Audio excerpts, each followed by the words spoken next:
You've tuned in to the 49ers Rush podcast, and here is your host, John Chapman. All right, 49ers fans, we are back with another episode of the 49ers Rush podcast, and we got a good one for you today. First off, thanks for subscribing. We are going to be breaking down draft prospect films. This is what I do probably better than anything else. It keeps me up at night. I just love watching film, and once you figure out who your team picks, it's Christmas for me. I'm so pumped. And we're going to be breaking down our first round pick, Mike McGlinchey, offensive tackle out of Notre Dame. And we're going to be going through a lot of stuff. How the 49ers acquired him, what they were looking for, background, film breakdown, scheme fit, and future with 49ers. All those things are going to be covered. So we're going to be going through a lot. Now, a couple things I want to talk to you about before we get there. Make sure you subscribe to the 49ers Rush podcast. We're on iTunes, Stitcher, iHeartRadio, YouTube, wherever you listen or whatever, we are available. So go hit that subscribe button. That's really important. And reviews help, obviously. iTunes reviews. Go let us know how you feel. And if you like it, great. And be honest. I'm not looking for you just to load up all the stars like other places. I want to make this better. I'm not in this for the money. I'm in it because I love it. So a little bit about myself. If you haven't listened already, I'm an ex-high school football coach from Dallas that just loves film. Some family situations, had to get out of coaching and move out to California, which I love. And I kind of used that same approach as whenever I coached, and I had a bed in my office, which is ridiculous, I know. Use that to break down the 49ers, who I have been a huge fan of ever since my 10th birthday. Just to upset my stepfather asked for a Jerry Rice jersey, and it has stuck since then. And a diehard 49ers fan. I am a contributor for Eat Sleep Fantasy Football. So Eat Sleep Fantasy, I do a lot of fantasy content over there in Dynasty. You can check them out. And also write for fullpresscoverage.com as well. And if you want to reach out to me, the best place to do that is on Twitter. My Twitter handle is JL_Chapman, JL_CHAPMAN. I want to be talking a lot about film. And if you do not follow me on Twitter, I recommend doing so because I break down and make all my own custom videos of game feeds.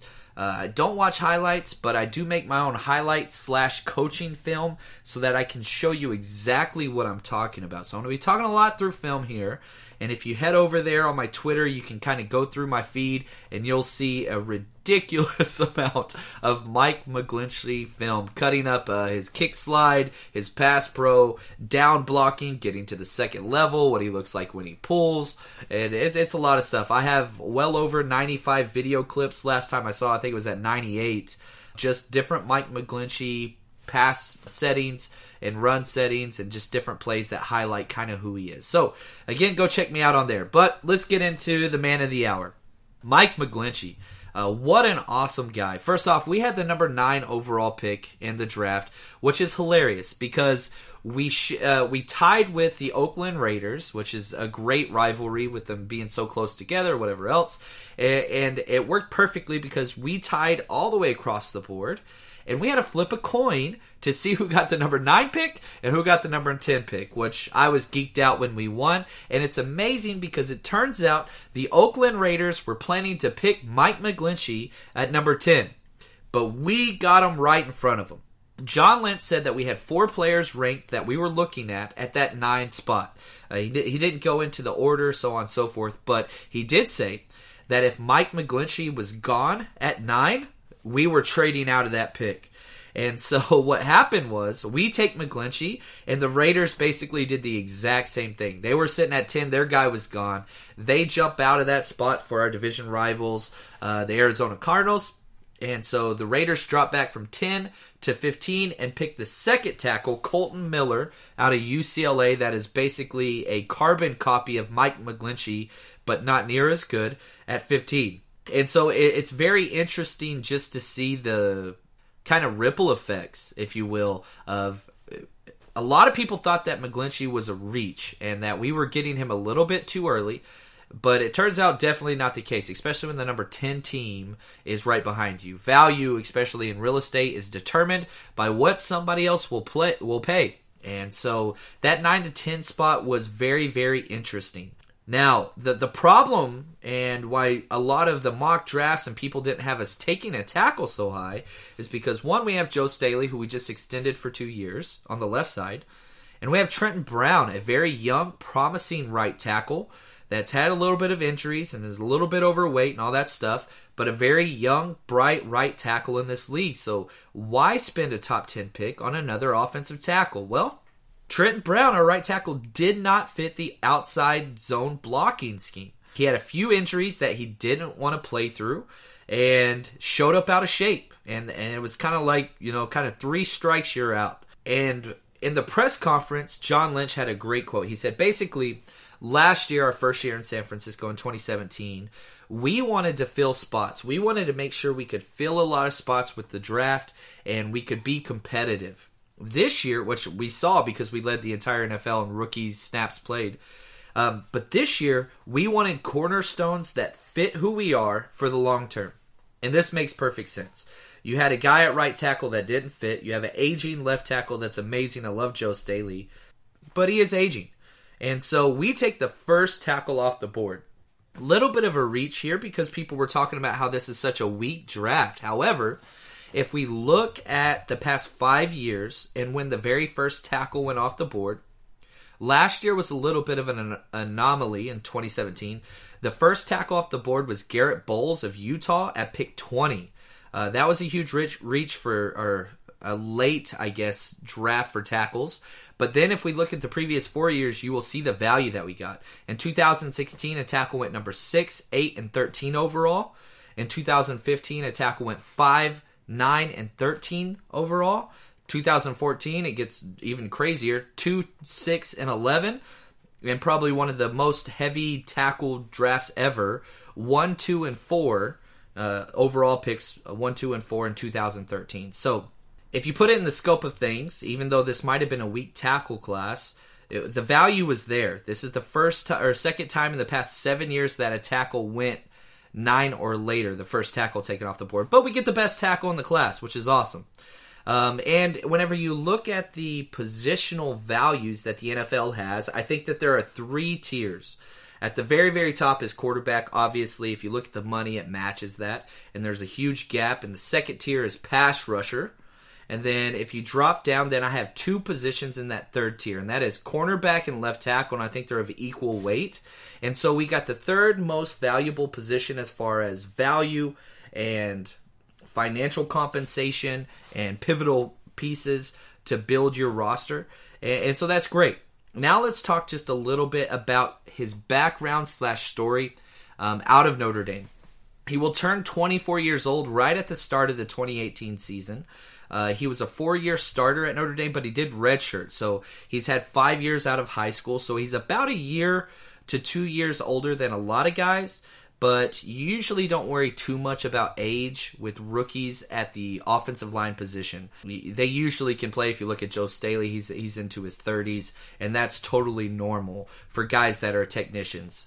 And so, huge football family.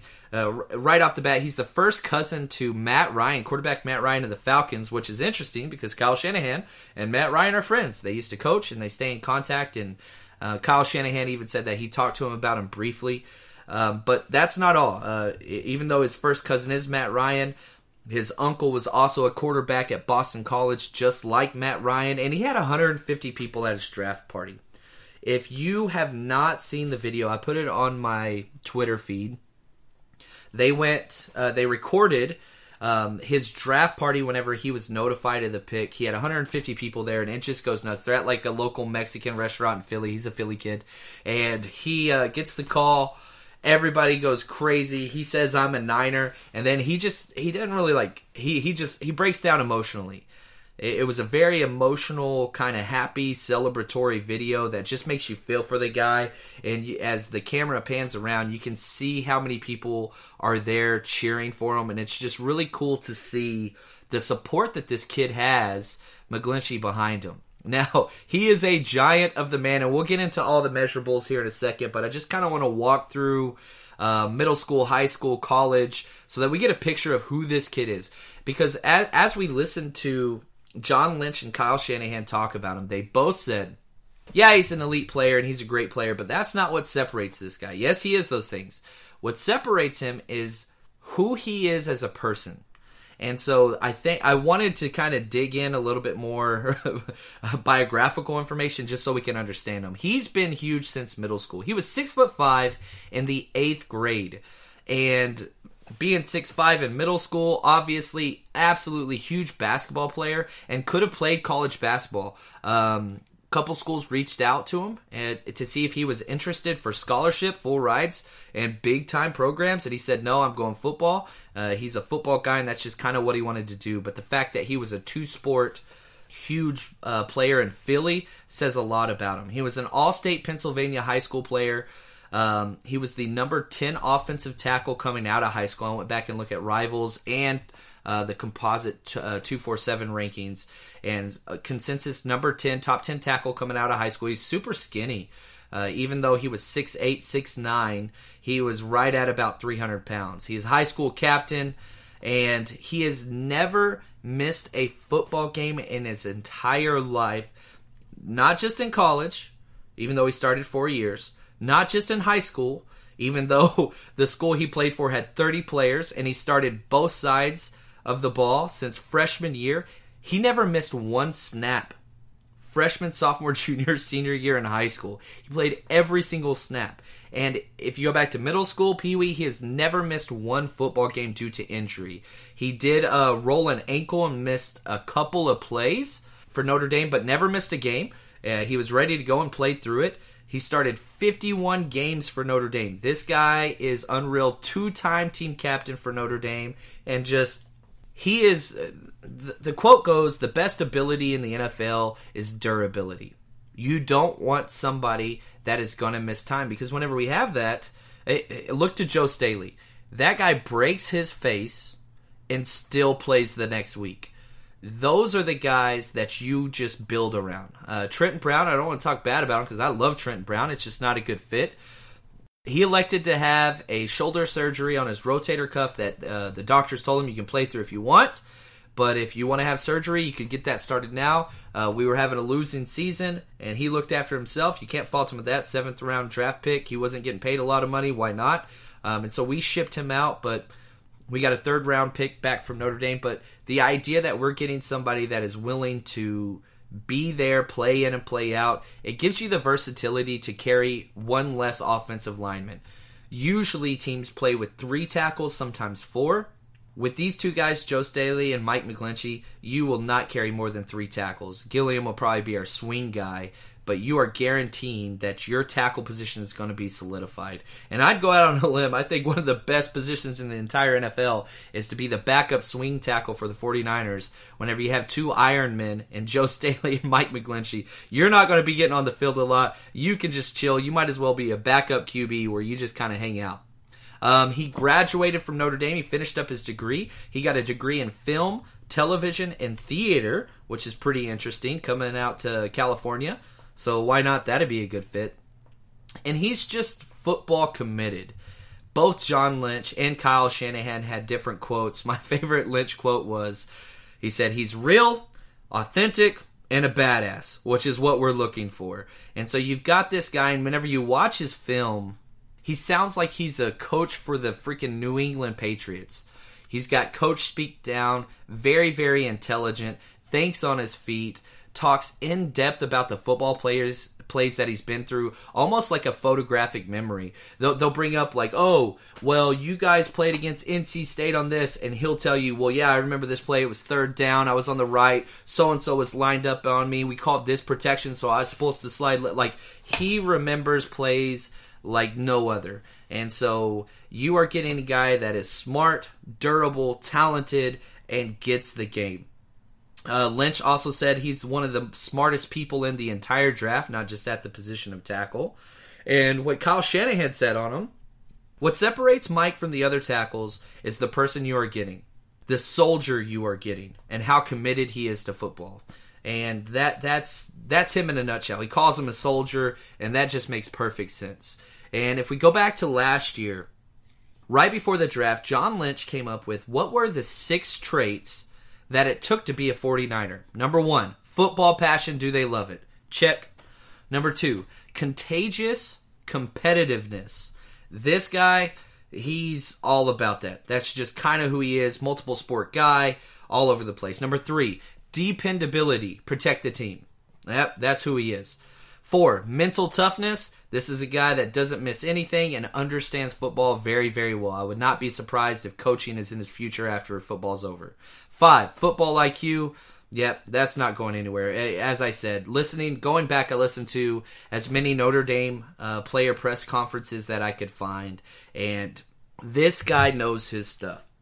And the last one, number 6, accountability to other players and themselves. Man, you're going 6 for 6, and you can kind of, as we go through what they're looking for, and you draw up a player at a certain position, this is perfect. And we haven't even gotten to scheme fit yet, which we will. Now let's go to the combine. His kind of film breakdown and measurables. Let's focus on the measurables and who this kid is. He was listed at 6'9" for Notre Dame, which usually college always amp up the height and weight and all the times whatever else. At the combine, he came in at 6'7" and 7'8", so right under 6'8". He's a giant, and he weighs 309 pounds. And so usually whenever you think about a 300-pounder, you're thinking kind of big and thick. Nope. This guy is an athlete. There is no fat on this guy. And he even said, the hardest thing that I have is keeping weight on. He was a big-time basketball player, as I've said. He's an athlete. He's not overweight at all.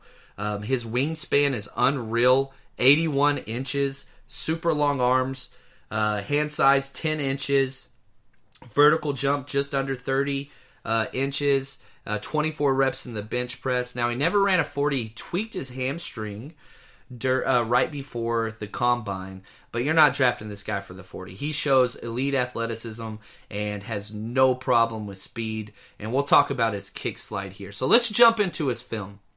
The pros. I'm breaking that. There are some negatives to his game, which you could find cons to anybody's game in the entire NFL. So let's focus on the positives first. Number 1, the best thing about him is his pass protection. That's who he is. And he has a great, not good, not above average, a great kick step.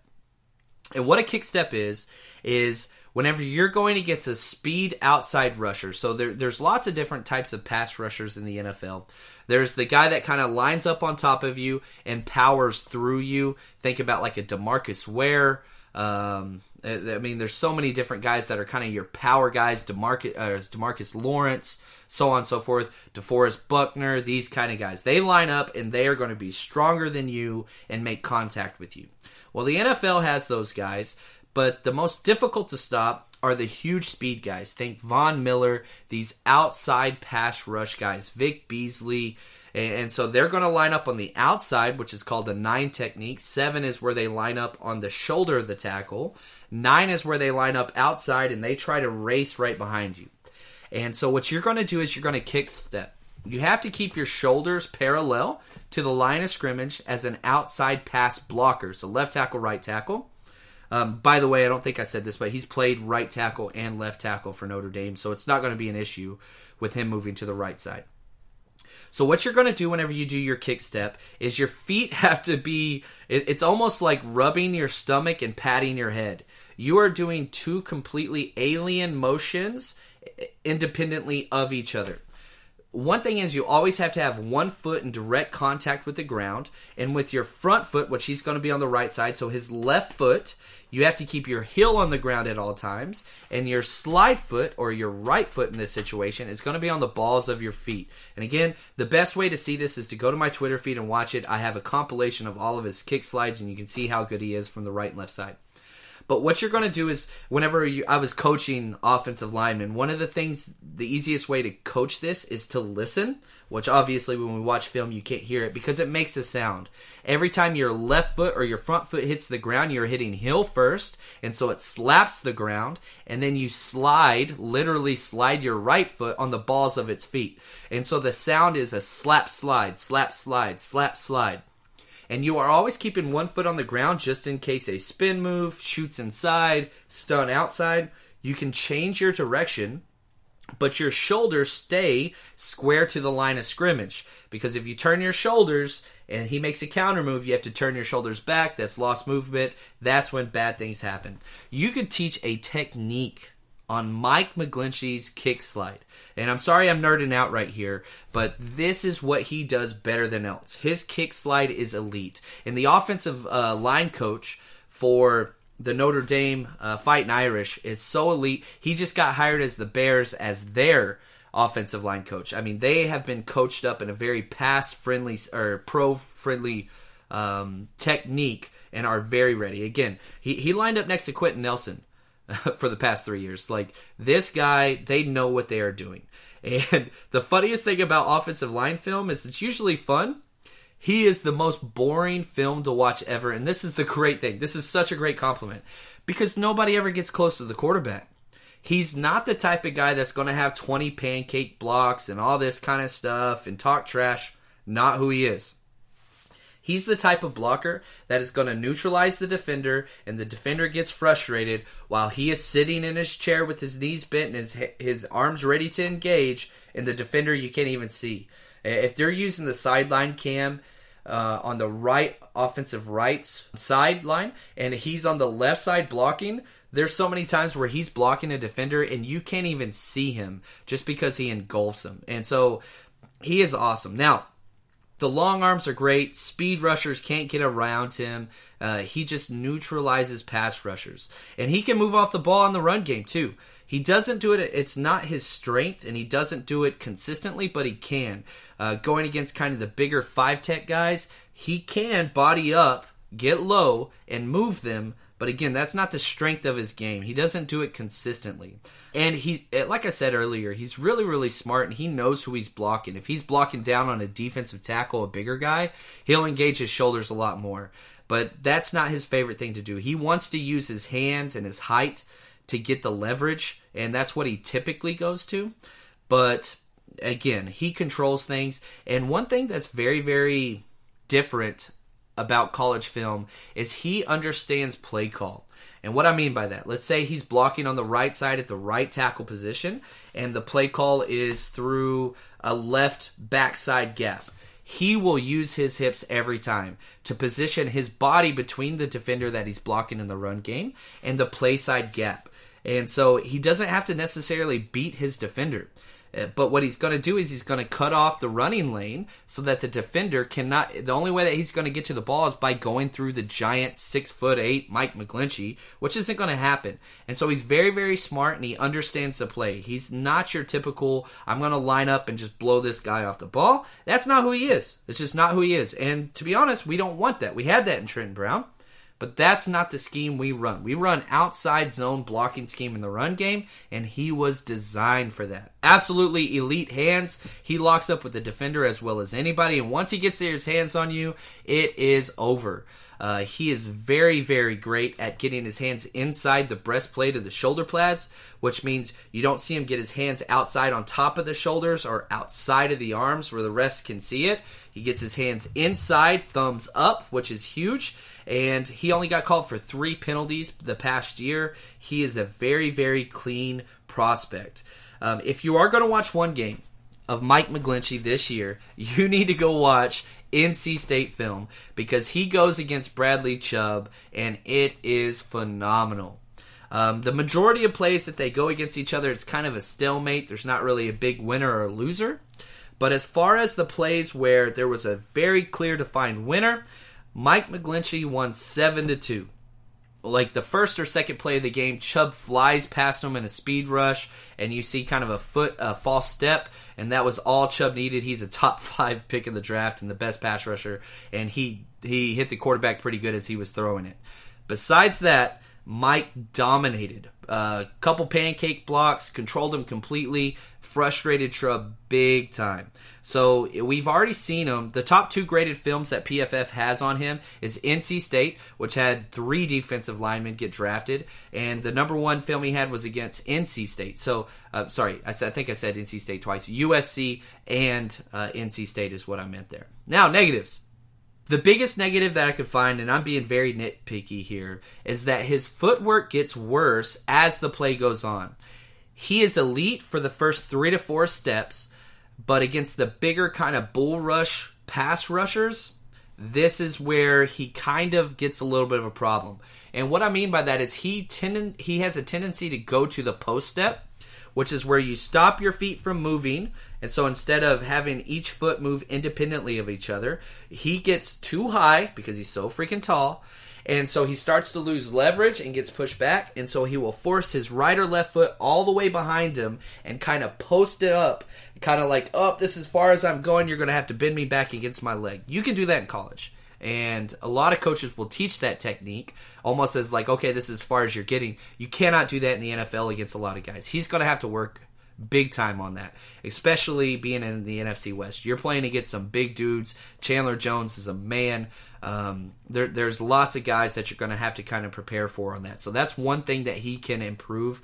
And also he could sit in his chair a little bit more. And what I mean by that is when he is doing his kick slide or getting into his pass pro, he tends to be a little high. He needs to sink his hips a little bit more. Being 6'8" is great, but if they pop up under your chin and get under your shoulder pads, you're going to be on a highlight reel that you don't want to be on. So that's called sitting in your chair and bending your knees, getting your hips down, getting your butt down. And he's not as nasty as you would hope.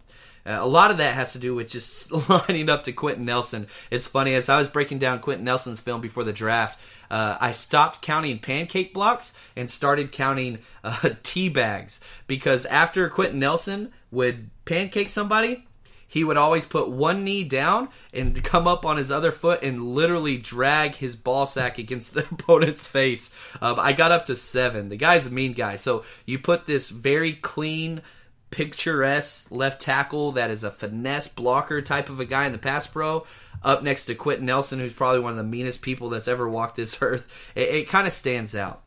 But so that's his film. Fits our system to a T. A couple stats. He gave up 5 sacks in 51 career starts for Notre Dame. So that's 1 sack a season, basically, if you include bowl games and all that stuff. And he was called for 3 penalties, as I said earlier. My player comparison is kind of rough. It's Taylor Lewan for the Tennessee Titans, but without the killer instinct.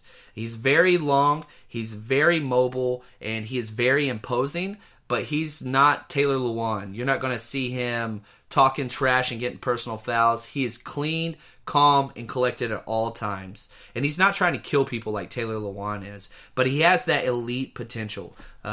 Scheme fit, he was designed for outside zone and pass pro in our system. And he benefits every single person on our offense. So what I mean by that is, 1, he is amazing when it comes to exchanging during combo blocks against stunts. If you have the defensive end shooting in and the tackle looping over, man, he is smooth in his transitions from passing one blocker off to the other. He's amazing at chip blocks or combo blocks, where he chips down on the defensive end and then releases to the second level. He gets to the second level consistently in film already. But he helps Jimmy G, obviously. He's going to keep our amazing quarterback upright. He helps the running game in the outside zone, being able to stretch things out with Jerick McKinnon behind him. Oh my gosh, it's awesome. Running wide receivers, they're going to have more time to develop their routes. It's never ending.